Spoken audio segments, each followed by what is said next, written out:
Welcome to this explainer. I want you to just imagine your typical day for a second. The alarm clock ringing, that morning commute, the strictly scheduled hours of your shift, even the clothes you're wearing right now.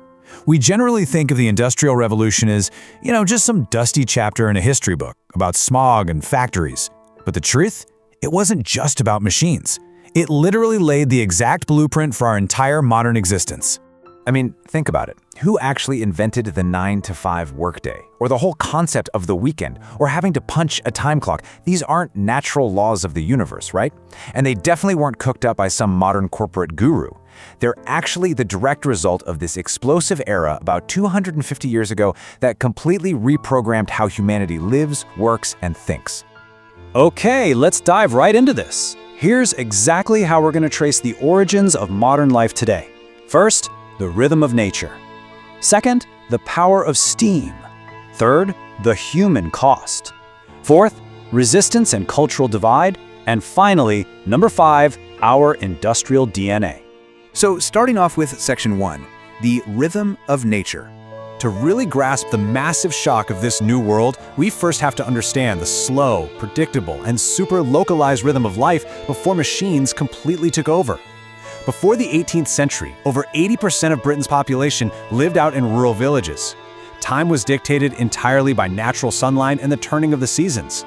You worked when the sun came up and you stopped when it went down. Simple as that. But then, industrial time violently took over. We went from a society guided by nature to one totally micromanaged by mechanical clocks, blaring factory bells, and these absolutely punishing 12 to 14-hour shifts. Time wasn't a natural rhythm anymore. It became this rigid, unforgiving master. So, how did all these people get pushed off their farms and shoved into these factories in the first place?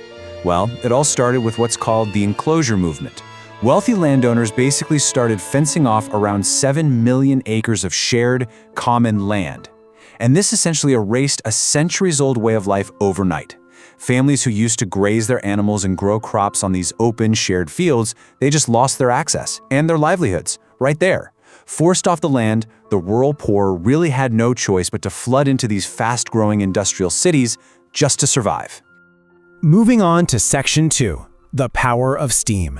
Now, this is the real inciting incident of the era. This is the spark that ignited the whole powder keg, the massive transition from wood to coal, and the explosive birth of steam power. In 1761, the Bridgewater Canal opens, and that drastically cuts the cost of moving all that heavy coal around. Then, right in the 1760s, James Watt vastly improves the steam engine. And guys, this is a monumental turning point. Factories didn't need to be built next to flowing rivers anymore. They could be set up literally anywhere coal could be delivered. By 1830, the Liverpool and Manchester Railway officially launches. This incredibly rapid cascade of innovations completely severed industry's reliance on nature. It just unleashed machines and transport across the entire globe.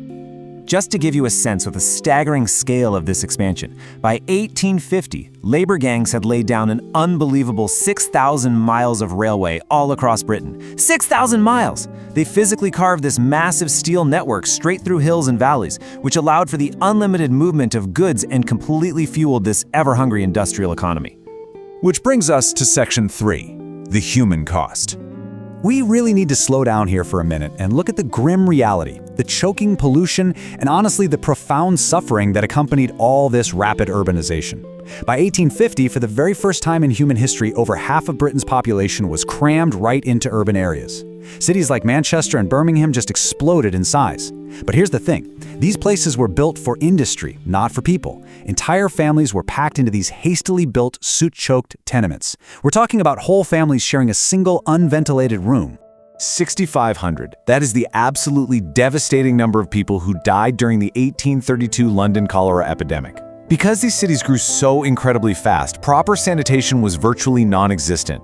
Rivers that used to run perfectly clear were just turned black with industrial waste and raw sewage. And tragically, those exact same toxic rivers were often where the urban poor had to draw their daily drinking water, which led directly to these devastating, deadly outbreaks of disease. And inside the mills, the reality was deeply, deeply dehumanizing. Workers endured relentless 12 to 14-hour shifts. The factory floor actually required strict silence. Just making eye contact or talking to the person next to you could result in docked pay. In one infamous mill, workers were even fined for having dirty hands, which is just an absurd punishment when you consider they were working covered in oil and grime from the machinery all day long. Exhausted men, women, and tragically, really young children were essentially treated as cheap, completely replaceable cogs in this massive machine. So the crucial point to understand here is that these laborers were entirely trapped, and this is perfectly exemplified by something called the truck system. Instead of paying workers in actual legal cash, some employers paid them in tokens or vouchers. But here's the catch, and it's a big one. Those vouchers were only valid at overpriced stores that were owned by the factory itself. Industrialists essentially boxed their workers into this closed loop, squeezing profit out of them at every single turn. Okay, Section 4. Resistance and cultural divide. All of this overwhelming pressure eventually reached a breaking point. Workers, artists, and reformers finally just had enough and began to push back against the blatant exploitation. And this pushback wasn't just happening out on the factory floor, it was happening right in the culture. The poet William Blake famously immortalized the horror of this era by calling the factories dark, satanic mills. Creatives like Blake and novelists like Charles Dickens really mobilized their art to fiercely protest the destruction of the English countryside and the absolute cruelty of the factory system. They were forcing the public to actually stop and look at the human cost of all this so-called progress. There were just incredibly stark inequalities defining the entire culture at this point. On one side, you had the brand new industrial middle class. They're moving out to the cleaner suburbs, they're flaunting their newfound wealth and respectability with things like parlor pianos and strict moral codes. But meanwhile, the working class remained totally trapped in those city tenements, literally relying on child labor just to survive. The bourgeoisie were reaping these massive, unprecedented benefits, while the working class at home, along with colonized nations abroad who were coerced into providing all the raw materials, were the ones bearing the absolutely brutal costs. And when those workers actually tried to resist, the state came down hard. Under a really harsh legal framework known as the Bloody Code, the government aggressively suppressed any dissent. If workers tried to form early unions, or if they fell into poverty-driven crimes like, just stealing food to survive, the state responded with massive force. Between 1788 and 1868, over 160,000 convicts were shipped off to Australian penal colonies simply to maintain the strict order that the industrial elite demanded. And finally, Section 5, our industrial DNA.